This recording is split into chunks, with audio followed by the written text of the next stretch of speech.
Hey guys, before we begin this video, if you have any questions, feel free to put them in the comments below. And if you enjoy watching these videos, feel free to give us a thumbs up and subscribe. Hey guys, what's up? My name's Ben Lingle, and today we are doing a raw photo edit of golden hour. Now, some of you are probably wondering, what is golden hour? Well, when you go outside around dusk time, that's what we call sunset or somewhere around that. That's what is golden hour. And especially when you take images around that time, if you have like a fast lens like an f1.2, f1.4, f1.8, or even an f2, you get these really nice creamy bokeh as well as this golden color to your bokeh. Of course, this is produced by sunlight. So I'm not going to take too much time explaining what it is. Let's just go right into the editing process right now in Lightroom. Okay guys, so I just want to say that I did provide the original raw image in the description box. So if you want to follow along with how I'm doing my editing on this, you can just go down there and download it and follow along in the video. Okay, so let's go to my virtual copy. This is actually what the original file looked like when it came straight out of camera. This was taken with the Nikon D750 and with the Sigma 1.4 Art Series lens. Okay. So the first thing I'm going to do is, like I told you in my last video, I like to start at the top and work my way down to the bottom.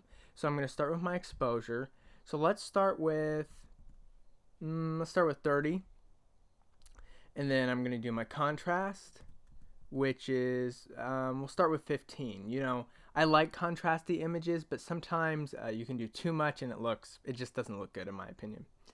Okay, and if anyone notices me personally, I'm not going to do much with my highlights, but I will do some stuff with my shadows. I do like to bring my shadows up just a little bit, not a lot. Let's keep it around 10-ish. Okay, we're not going to mess with whites or blacks or clarity. Vibrance will give a little bit, but not a lot. That's fine right there.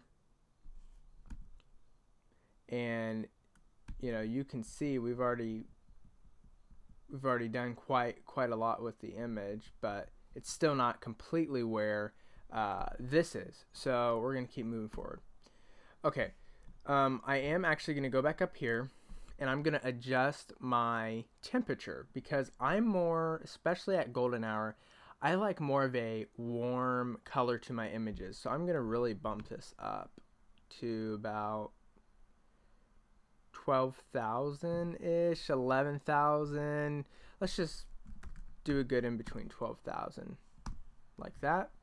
That's pretty good. That's not too yellow. Some people it may be too yellow for you, but you know, it's personal preference. Okay, since I did make this yellow, more yellow to accentuate that golden bokeh in the background, I will go ahead and adjust some of this with the hue and saturation. So I'm going to take my oranges and turn them a little bit more orange, somewhere around there, and I'm going to take my reds. If you watch very closely here, I'll zoom in so you can see this.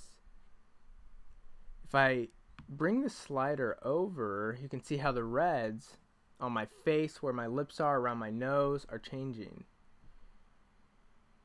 And then, you know, you can do stuff like that as well, where you could get rid of the red completely. But I mostly do my facial color correction in Photoshop, which I will show you in another video if you guys want to see that. Okay, so that's okay right now. Let's keep it around there, +8 on the hue and saturation for red. I may bring the saturation up in the orange just a little bit. Actually, no, let's just leave it like that. Okay, the final thing I want to do is I want to come down to sharpening. I'm going to press Option first of all. So I'm going to press Option. I'm going to bring this up to about 1.5 on the radius, 1.6. On my detail, I'm going to bring up to about 48. And on my masking, I just want to mask around myself mostly.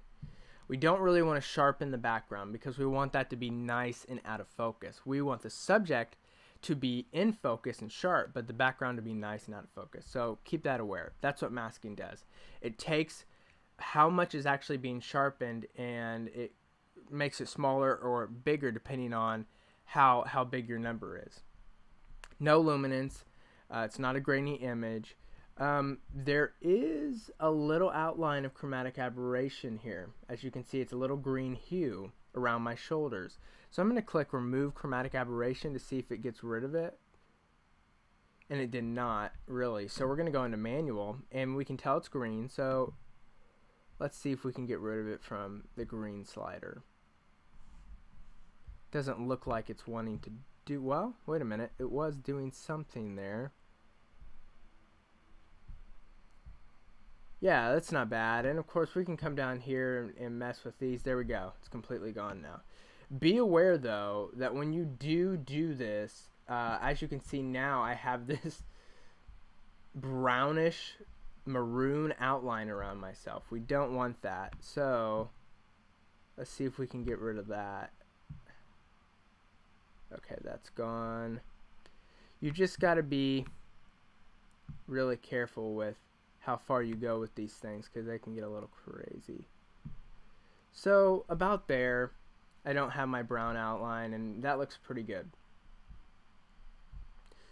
Alright, and of course the final thing for any portrait is to do any retouches you want to do physically. So if you want to do like get rid of pimples or the redness in the skin, you can do that. But for the sake of this video, guys, I'm not going to do that. I will put in the description my other video showing my full portrait workflow that does have the retouching in it, so you can see how I go about doing that. But in this video, I'm just going to end it here. So guys, like I said before, if you enjoy these videos, please like, comment, and subscribe. And always remember that you can do whatever you want to your photos. It's all about you. Don't get frustrated if people tell you, okay, you have to do it this way or that way. It's your personal preference. All right, guys, until next time, have a great day.